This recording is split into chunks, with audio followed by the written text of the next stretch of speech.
Bakit hindi na kayo mag-best friend? Regrets na naging friendship niyo? May chance ba na bumalik sa dati? Na-pressure ka. Okay, cheers!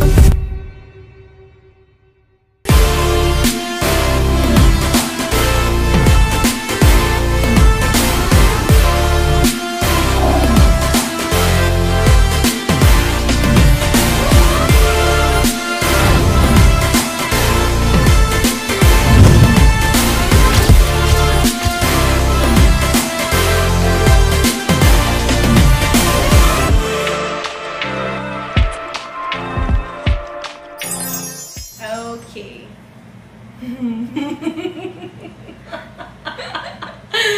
Okay, game. Hi guys! Welcome back to my YouTube channel. Alam ko medyo nagulat kayo na ito yung content natin ngayon. Nagulat din ako. Lahat tayo gulat. Pero nandito na tayo ngayon at kasama ko ngayon si Ben! Hi! Ang awkward namin! Hindi ko rin alam ano sabihin, pero i-push na natin itong video na to. Thank you, Belle, for accepting my invitation. Ang gagawin pala namin ngayon, truth or drink with my ex-best friend. Oh, hindi lang ex ngayon, may ex-best friend na din. Sa mga hindi nakakaalam ng mechanics, ang gagawin lang namin. May itatanong si Abby, may pinrepare na question si Abby, at kung ayaw namin yung sagutin, shot kami ng tequila. So, disclaimer lang, tapos na po ako magpa-breastfeed, kaya pwede na po akong uminom. Okay, cheers!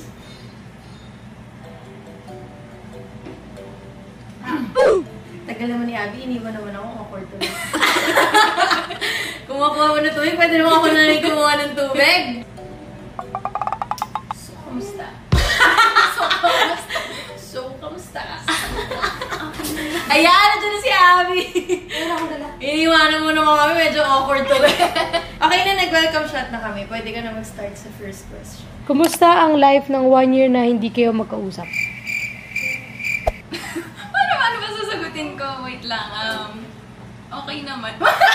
Antipid. Hindi, ano ba? Dun sa 1 year na yun, syempre, parang nag-mature parehas. Ewan ko lang pero yun yung naisip ko na nag-mature parehas. And nakita ko naman din na parang naging masaya sa kanya-kanyang buhay, gano'n. Ang hirap pala mag-ano. Sa loob ng 1 year na yun, nagka-baby ako. So, parang okay naman ako. Happy naman ako. Kung regards naman sa friendship naming dalawa, nakakapanibago, pero naging happy naman kami sa kanya-kanya namin life. Hindi kami aminam. Yun lang. Sobrang easy. Best trait ng isa't isa? Ayan! I wanna hear it. I wanna hear it! I wanna hear it. Sorry. Wala Mukhang wala Hindi, mapagbigay ka sa mga taong importante sa'yo. Yun yung pinaka-best trait. Kibel? Wala. Nag-shot na. Walang nasabi. Siguro best trait ba yung kaladkarin? Hindi kasi before, way back, kapag nag-aya ka, nandyan talaga si Ben. So, ano ba mas magandang term sa kaladkarin? Ayoko naman ng kaladkarin. G sa lahat? Pwede na siguro yun. Basta G siya sa lahat. Worst trait ng isa't isa? Worst trait. May masasagot ako dyan. Siguro yung pagiging moody mo minsan. Mahirap siyang tansyahin na parang ngayon pala, iba pala yung mood niya. Ganun. Gemini. Ganun ang mga Gemini essential na. Worst trait ko kay Belle, in denial. Ayoko na lang pahabain. Pero may mga times na, hindi, wala.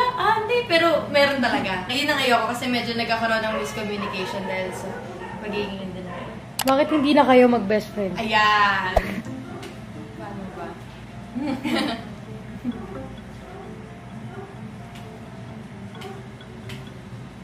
Sagutin ko to. Okay. Siguro, parang parehas namin nasaktan ng isa't isa. Ayun nga, ako, may nagawa ko na ayaw niya. And ako din, nasaktan din yung feelings ko. Ganun. Basta ang hirap explain. Ang hirap talaga explain. Kasi ngayon lang kami nagkita. Ngayon lang kami nagkita after 1 year. And hindi din namin parang nakausap yung isa't isa personally. Sa phone mo? Sa phone lang kami nag-usap. Tapos sobrang saglit pa nun. And sobrang taas ng emotion ko din. Parang siya nakikipag-break, ganun. Eh, kasi ako, sa totoo lang, ayoko mawala ng kaibigan. Tapos, nung time na sinasabi niya yung mga words na yun, parang sabi ko, shit! Masakit pa to sa sa relationship breakup. Eh, namumuna na yung emotions ko nun. Ako naman, yung sagot ko siguro dun sa bakit hindi na kami naging mag-best friend. Siguro may mga nagawa lang din si Bel na naging irresponsible lang siya at that time na hindi niya na alam yung magiging consequence ng nangyari. Di namin siguro syempre masasabi naman kung bakit hindi talaga. Okay, next. Sino ang may kasalanan? Nag-miscommunicate din ako sa kanya kay Riva. So, masabi ko ako. May sinisisi ba kayong tao sa nangyari? Ako wala. Pag wala siya, shot wala, no? Wala man ako sinisisi. Ang sabihin ko, wala man ako sinisisi. Dati siguro, pero syempre, yung lumalawak yung isip mo, kaya may isip mo na lang din na wala palang dapat sisihin, dapat di ka magkaroon ng hate sa isang tao. So wala din. So wala din. Sorry. Sige, ako na kitang. Pinantayan ah. Hindi binawasan. Shit. Cheers.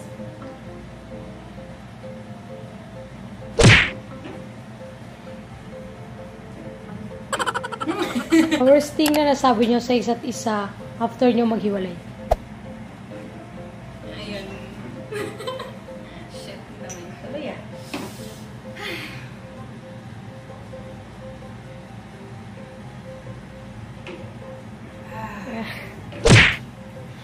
Hindi ko na kaya. Hindi na talaga kaya. So, magkasunod kasi, girl. Regrets sa naging friendship niyo? Hindi kasi yung... Putik naman, wala na naman. Wala kasi yung regrets talaga sa life eh. Pag nangyayari siya para sa akin, nangyayari siya dahil may dahilan. Totoo. Wala eh. Yun naman yung lagi ko iniisip na parang may reason lagi. May reason lahat eh. Ito siguro regrets ko. Ba't kasi naging walay tapos biglang mag-iinuman sa ganito eh. Walang salo dito, girl. Wala din akong jowa dito na sa taas nag-aalaga ng bata.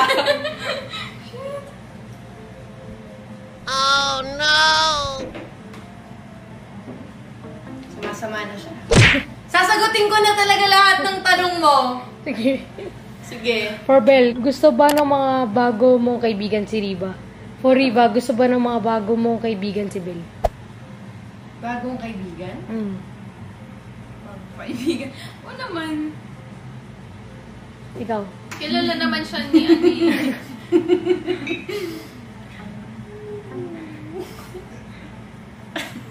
Okay siya shot para sa iyo. Ano ang namimiss nyo sa isa't isa? Dali lang. Lahat. Lahat.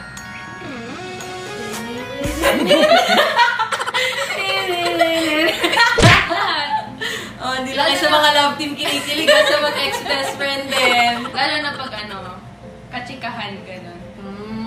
Pag, for example, may nangyari sa araw, yun, parang, uy, alam mo ba ganito, ganyan? O talaga. Mga kamaritesa na. Ako siguro, yung pag nag-aayos kami para lumabas. Kasi sabi kami nag-aayos ni Bel lagi pag lalabas. Sa kanya ako magpapa-nose line. Yung mga typical, gets naman yung mga ibang babae na kunyari may night out kayo. Ang bonding nyo talaga, hindi talaga yung club sa labas eh. Yung ano talaga, pag nag-aayos kayo together. Kasi di ba wala naman akong sister. Eh, yung isang ko sister dito, hindi naman nag-aayos. Lalagyan na ng lip tint, nagagalit pa. Hindi kasi sabi si Abby Ong yun. For Riva, ano reaction mo nung nalaman mong may boyfriend na si Bel? Inaantay yung sagot ko. Ay, hindi. Kailan ko ba nalaman na may boyfriend si Bel? Kasi hindi na kami nakafollowan sa isa't isa. So, super huli na ako sa balita. Siguro kay Kuya Matt ko siya nalaman. Sabi ko, sila na. Sabi ko, ganun. kasi ang akala ko, parang nung time na okay kami, getting to know pa lang sila. So parang nung nalaman ko na sila, anong reaction mo? Wala, parang ganun lang. Ay, sabi ko, okay, ganun lang. Parang na-happy din ako for Belle kasi matagal din siyang single. Kasi hindi ko naman din kilala si Ned personally, so wala naman ako talagang kay mag-talk. Nalala ka nga. Kung ang pagkakakilala ko naman kay Ned, kunyari, manloloko or what, syempre kahit naman na mag-ex best friend kami, kahit naman na hindi na kami magkaibigan, I always wish the best for her. Eh nung time na hindi wala naman din talaga ako idea. For Belle, ano reaction mo nung nalaman mo magkakabibi na si Riva? I like that. I like that. Ako, yung totoo, ano ba? Nung nalaman ko kasi yun, umiyak ako. Tapos, Bakit? wala lang. Langgit ka, gusto mo na lang baby. Sabi ko kay Ned, sabi ko kay Ned, gawa na tayo! Halo-halong emotion talaga siya, kaya ako naiyak. Halo-halo talaga emotions, tapos ang dami-dami nang pumasok sa utak ko. Sabi ko, pero masaya yun kasi may baby na. Sobrang cute kayo ng baby. Basta ang dami-dami ko talaga iniisip. Nung time na yun. Pero yung pinaka-ano ka talaga nun, umiyak ako ng umiyak. Humagulgol ako. Alam ni Ned yun. Humagulgol ako. Tapos, may baby na si Ria. Parang naiyak ka lang the fact na may baby na. Oo. Kasi alam mo, ibang level na yun. Oo, yun. Yun. Yun yung reaction niya daw. Ganun na ganun. Nire-enact niya naman. Nire-enact niya naman yung reaction niya. So, pwede na siguro yun. Baby na si Ria. Best memory together? Siguro nung naglayas ka. Oh! Bakit best memory? Hindi. Kasi Yari ka sa mama mo. Hindi. Kasi parang nakilala ko yung totoong ikaw eh. Parang kilala mo ko. Oo, kasi yung dati parang sobrang mo sa sarili mo. Sheltered. Oo, pag nasa inyo ka. Pero nung naglayas kasi siya, parang nakilala ko siya talaga na yung totoong Riva. Tsaka yung yung pinaka hindi ko makakalimutan yung sinurprise mo ko ng ng ring light. Ring light? Oo, para magsimula ako mag-vlog. Para wala na daw akong choice. Kung di mag-vlog, sabi niya gano'n. Best memory siguro namin ni Belle, yung mga takas. Ayun din yun eh. Yung takas. Hindi, layas yun eh. Tinuruan kita mag-angkas. Yun din! Ayun pala, tinuruan niya ako mag-angkas. Hindi kasi ako talagang nag-angkas before. Pero sabi niya, try mo talaga sa nag-angkas kami. Takas din yan. Hindi rin alam. Papatayin ako. Hindi, gusto wala ko na din. ako kiniin sa kanila. Oo, gusto ko din. Sige na, gusto ko na lang din. May video pa ako sige, nun. hindi niya ako pinilit. Gusto ko lang din. May video pa ako nun. Pero yun, yung mga takas kasi may thrill. Saka wala talagang nang spill. May chance ba na bumalik sa dati? Ay! Kakaloka.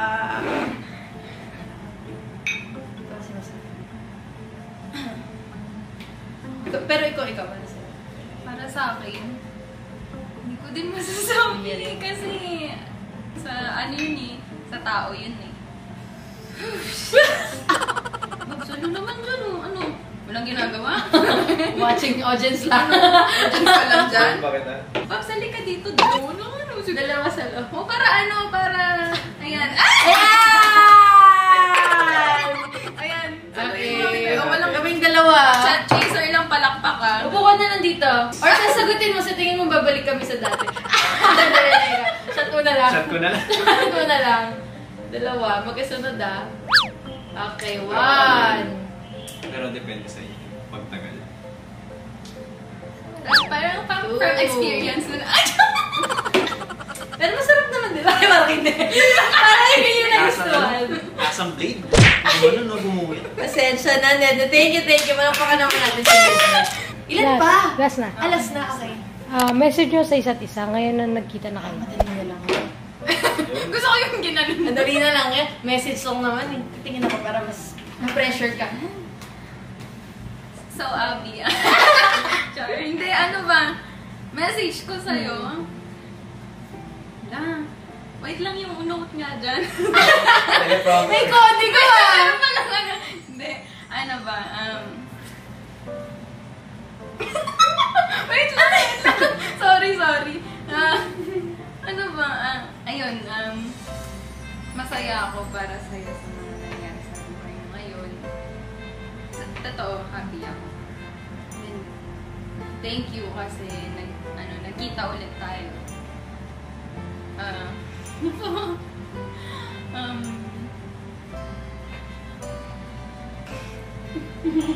Nahiya ako. Okay lang naman, kahit short but sweet. Basta lang may message ka lang. Ayun, basta lagi ko naman sa'yo sinasabi ito dati na kahit hindi naman na magkaibigan tayo, nandito rin naman ako, one call away lang ako. And kung may problem ka, pwede mo pa rin ako sabihan. Seryoso yun. Thank you sa lahat kasi sobrang na-appreciate ko yung friendship natin. Sobrang na-appreciate ko lahat-lahat. And ang dami ko din lessons na tutunan sa'yo. Ang dami ko din, parang ikaw yung tumulong sa akin na maging mature din. Lagi kayo mag-iingat niya at yung may reason lagi si Lord at nangyayari yung mga ganung bagay. And ngayon, thankful din ako na dumating sa tayo. Aww, that's nice. Shut up. Visit ka! Visit ka! Nag-aantay ng message. So, shut up. Okay, so... Thank you dahil in-accept mo tong invitation ko na mag-vlog tayo kahit alam kong mahirap. Kasi nga, ngayon lang talaga kami nakita literal after a year. As in, itong araw lang talaga na to. Pero, ano pa rin naman, no regrets naman din talaga sa nangyayari. Pero, grateful ako sa relationship na meron tayo. Una sa lahat, hindi rin biro yung almost 2013 ba? 2013, friends na kami. So, parang mahirap din i-imagine na mabibreak yung ganong klaseng friendship. Lalo na kung sobrang tagal. Pero, wala, it is what it is. And yun yung nangyari. Naging mature naman kami both. Sana tama na din yung mga taong hula-hula ng mga dahilan kung bakit hindi kami naging friends. Sana, genuinely happy ka sa life mo. Wala rin kasi ako... Parang hindi. Kahit nung time na, di ba naalala mo ba nung nag-usap tayo na kahit galit ako, sinabi ko sa'yo, I wish all the best for you talaga. Ano yun? Totoo yun. Walang halong showbiz or pang-babluff din. Kasi alam ko naman yung mga pinagdaanan mo sa buhay. So, ayoko naman na i-wish pa yung worst para sa'yo. Sana maraming blessings. At sana wala na ring bad blood. Hindi rin talaga ako nagkatanim ng galit sa puso ko. Kung sa tingin mo na galit pa ako, wala na yun, tapos na yun. Dahil nangyari na at nangyari. Kaya nga hindi ko rin masagot kung babalik sa dati. Kasi ayoko din magsalita ng patapos. Pero happy ako sa happiness din na nahanap ko. Ayun. Sana happy ka din talaga. Yun naman din ang wish ko. Thank you for coming here. Happy birthday. Happy birthday! Para kasi birthday message! Ano ba yan?